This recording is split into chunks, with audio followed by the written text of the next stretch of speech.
Қайырлы күн баршаңызға, менің арнама қош келдіңіздер. Бүгін біз сіздермен ерекше асқабақтан жасалатын пирог жасайтын боламыз. Ендеше жасауға кірісейік. Ол үшін бізге 2 дана жұмыртқа қажет болады. Жұмыртқаны таза ыдысымызға жарып аламыз.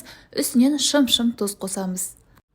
Құмшекерімізді салып, жақсылап венчиктің көмегімен не болмаса миксердің көмегімен араластырып аламыз. Қантымыз бен жұмыртқамыз бір-біріне осылай жақсылап араласқанша қозғаймыз. Енді үстінен сұйық май қосамыз, тағы да жақсылап араластырамыз. Қанша граммнан қосу қажет екендігін видеоның астындағы описание бөліміне жазып қалдырамын. Енді асқабағымызды алдын ала осылай турап, үккіштен өткізіп дайындап алдым. Соны қосамыз, немесе майдалап турап, не болмаса блендердің көмегімен езіп алсаңыз да болады. Мен үккіштен өткізіп алдым. Осылай жұмыртқалы массамызбен жақсылап араластырамыз. Бізде қою масса болып шығады. Енді ұнымызға қопсқышымызды қосамыз да екеуін жақсылап араластырамыз. 2 бөліп қосатын боламыз. Бірінші жарты бөлігін қосып алып, жақсылап араластырып аламыз венчиктің көмегімен. Достар, менің арнамнан өте ерекше, сәтті шығатын, тез дайын болатын рецепттерді таба аласыздар. Сондықтан менің арнамды жоғалтып алмас үшін подписаться кнопкасын басып қоюды ұмытпаңыз. Лайк басып, пікір қалдыра отырыңыздар.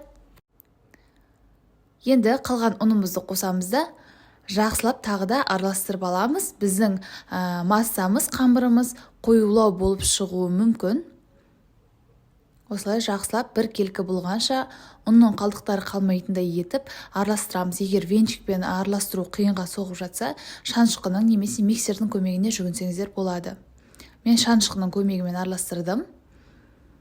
Осылай барлығын біркелкі етіп араластырып алдым.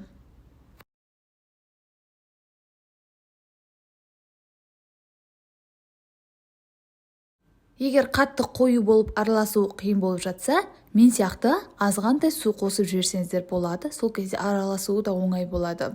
Егер сұйық болып шықса, су қосудың қажеті жоқ. Осылай жақсылап араластырып, дәл осындай массада шығу қажет. Сонымен біздің қамырымыз дайын. Енді формамызды дайындап аламыз. Формамыздың диаметрі 22 см. Астына пергамент қағазын төсеп, үстіне қамырымызды құямыз да, қою болып шыққандықтан осылай лопатканың көмегімен біркелкі етіп, барлық жеріне тегіс етіп бетін тегістеп шығамыз лопатканың көмегімен. Қызып тұрған 180 градус пеште 30-35 минут аралығында беті қызарып, піскенше ұстаймыз. Дайын болғандығын ағаш таяқшаның көмегімен тексерсеңіздер болады. Енді бетіне әрлеу үшін қант ұнтағын пайдаландым. Сіздер қант ұнтағын, шоколад не болмаса, ештеңке қолданбай да жей берсеңіздер болады. Өте дәмді болып шықты.